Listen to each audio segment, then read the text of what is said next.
నవ్వు 4 విధాలా చేటు అని సామెత ఉండేది. అయితే ఈ రోజుల్లో నవ్వు 40 విధాల గ్రేట్ అంటున్నాము. అయితే నవ్వుని మించిందేంటో తెలుసా? నడక. నడక 400 విధాల గ్రేట్ అండి. వారం అంతట్లో 1 గంట నడిచినా సరే జీవితమే మారిపోగలదన్న విషయం చాలామందికి తెలీదు.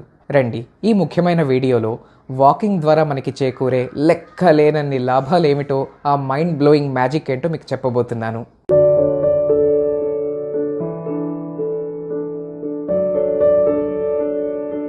నమస్తే ఫ్రెండ్స్, కంప్లీట్ హెల్త్ గైడ్గా మారిన మన ఛానల్ని సబ్స్క్రైబ్ చేసుకునే ఉంటారు. Otherwise please do it now. ఇక టాపిక్లోకి వెళదాము. వాకింగ్ అనేది one of the best mood enhancers or mood uplifters. ఎవరికైనా మూడ్ బాగలేదనుకోండి, సాధారణంగా కాఫీయో టీయో తాగుతారు. కొంతమంది స్నాక్స్ తినేస్తారు లేదా జంక్ తింటారు. ఇక మందు బాబులు చేసే పనేంటో నేను వేరే చెప్పక్కర్లేదు. మీకు తెలియని ఒక సైంటిఫిక్ సీక్రెట్ చెప్పనా? మూడ్ బాగాలేనప్పుడు 10 నిమిషాలు మనం బ్రిస్క్ వాక్ చేస్తే ఈ కాఫీ టీ లేదా చాక్లెట్ చేసినంత మేలు దీంతో జరిగిపోతుంది. మూడ్ వెంటనే అప్లిఫ్ట్ అయిపోతుంది. బాడీ వెయిట్ అనేది వేరు, బాడీ ఫ్యాట్ అనేది వేరు. భారతదేశంలో ఒబెసిటీ సంగతి పక్కన పెట్టినా సన్నగా ఉన్న మనుషుల్లో కూడా రక్తంలో కొలెస్ట్రాల్ లెవెల్స్ చాలా ఎక్కువ ఉండడం చాలా కామన్. రోజుకి కేవలం 1.5 కిలోమీటర్ నడిచినా కూడా ఒక నెల రోజుల కల్లా బాడీ ఫ్యాట్లో 2% తగ్గుతుందని రీసెర్చ్ చెప్పింది. ఇక వెయిట్ లాస్ గురించి మాట్లాడుకుందాము. రోజుకి 6000 స్టెప్స్ నడిచారనుకోండి, బాడీ వెయిట్ బాగా మెయింటైన్ అవుతుంది. అదే 8 to 10,000 స్టెప్స్ నడిచారనుకోండి, బాడీ వెయిట్ తగ్గడం కూడా స్టార్ట్ అవుతుంది. వాకింగ్ ద్వారా వెయిట్ తగ్గాలనుకుంటున్న వాళ్ళు ఈ ఫిగర్స్ని మనసులో పెట్టుకోండి.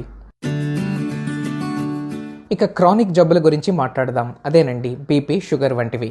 రోజుకి 40 మినిట్స్ నడిచినా చాలు బీపీ అన్నది సుమారుగా 5 మిల్లీమీటర్స్ తగ్గుతుందన్నది రీసెర్చ్ పాయింట్ ఉంది. అంటే దాదాపు ఒక మాత్రని మీరు అవాయిడ్ చేసేయచ్చు. ఇక షుగర్ విషయానికి వద్దాం. ప్రతిరోజు కనీసం 40 మినిట్స్ నడిచారనుకోండి, మీ HbA1c 1 to 2 పాయింట్స్ తగ్గే అవకాశం కూడా ఉంది. HbA1c అంటే తెలియని వారి కోసము ఆ వీడియో లింక్ ఇక్కడ పైన ఇస్తున్నాను, క్లిక్ చేసి చూడండి. New England journal of medicine ఏం చెప్పిందంటే, ఎవరైతే ఒక వారంలో సుమారుగా 150 నిమిషాలు వర్కౌట్ చేస్తారో లేదా బ్రిస్క్ వాక్ చేస్తారో వాళ్ళల్లో హార్ట్ అటాక్ లేదా పెరాలిటిక్ స్ట్రోక్ వచ్చే రిస్క్ 30% తగ్గిపోతుంది. దాని అర్థం ఏంటో తెలుసా? ఒక 100 మందికి హార్ట్ అటాక్ వస్తున్నట్లయితే ఈ రోజుల్లో ఈసారి 70 మందికే వస్తుంది. 30 మంది గట్టెక్కేస్తారని లెక్క. లాంగివిటీ గురించి మాట్లాడుకుందాం. అంటే ఎన్నాళ్ళు బ్రతకచ్చన్నది. రోజుకి కేవలం 10 నిమిషాల నుండి గంట లోపు ఎంత వాకింగ్ చేసినా కూడా వాళ్లలో చావు, డెత్ అనేది 18% తక్కువ ఉన్నట్లుగా రీసెర్చ్ చెప్తోంది. మరొకటి ఏమిటంటే, వారం అంతటికీ కలిపి 150 నిమిషాలు లేదా 2.5 గంటల వాకింగ్ చేశారనుకోండి, డెత్ రిస్క్ అన్నది 30% తగ్గిపోతుందట. ఇక బ్రెయిన్ పవర్ అండ్ ఇంటెలిజెన్స్ గురించి మాట్లాడుకుందాము. ఎవరైతే వారంలో కనీసం 3 సార్లు ఒక్కొక్కసారికి గంట చొప్పున వాకింగ్ చేస్తారో వాళ్ళు వాళ్ళ కొలీగ్స్ కన్నా, కాంపిటీటర్స్ కన్నా చాలా బ్రైట్గా పెర్ఫామ్ చేస్తున్నారు. చదువుల్లోని, జాబ్స్లోని వీళ్ళే అచీవర్స్గా నిలబడుతున్నారు. వారికోస్ వెయిన్స్ గురించి విన్నారా? ఎవరైతే చిన్న వయసులోనే, అంటే వాళ్ళ 20లోని 30లోని వాకింగ్ స్టార్ట్ చేసేస్తారో వాళ్ళకి 50-60 ఏళ్ళు వచ్చిన తర్వాత వారికోస్ వెయిన్స్ వచ్చే అవకాశం దాదాపు తగ్గిపోతుంది. ఈ రోజుల్లో గ్యాస్ట్రిక్ ఎసిడిటీతో బాధపడుతున్న వాళ్ళు కోటాను కోట్ల మంది.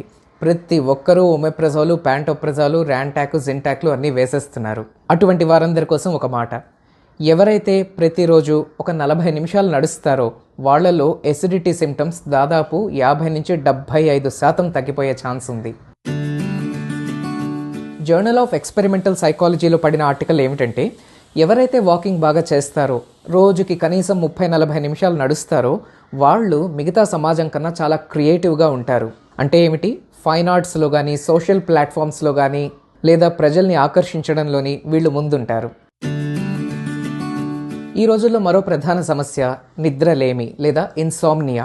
ఎవరైతే రెగ్యులర్గా 30 to 60 మినిట్స్ బ్రిస్క్ వాక్ చేస్తారో వాళ్ళలో నిద్ర త్వరగా పట్టడము, ఎక్కువసేపు నిద్రపోవడము, మళ్ళీ ఫ్రెష్నెస్ లేచిన తర్వాత బాగా ఉండడము జరుగుతోంది. ఇమ్యూనిటీ, రోగాలు మనకి రాకుండా కాపాడే వ్యవస్థ. ఎవరైతే వారానికి 150 నిమిషాలు నడుస్తారో, అంటే ఎంతండి, అప్రాక్సిమేట్గా రోజుకి 20 నిమిషాల కింద తేలుతుంది.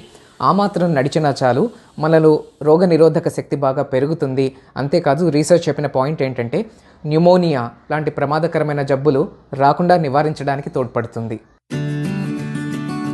ఇక అన్నిటికన్నా వెరీ సర్ప్రైజింగ్ పాయింట్ మీకు చెప్తాను. చాలామందికి మీకు ఈ విషయం తెలియదు. ఈ రోజుల్లో క్యాన్సర్ ఎంతగా పెరిగిపోయిందో మీ అందరికీ తెలుసు. ఇంటింటా క్యాన్సరే కదా. అతి ముఖ్యంగా లేడీస్లో బ్రెస్ట్ క్యాన్సర్ మరియు ఆడ మగ అందరిలో కూడా కోలాన్ క్యాన్సర్ అనేది విపరీతంగా పెరిగిపోయాయి.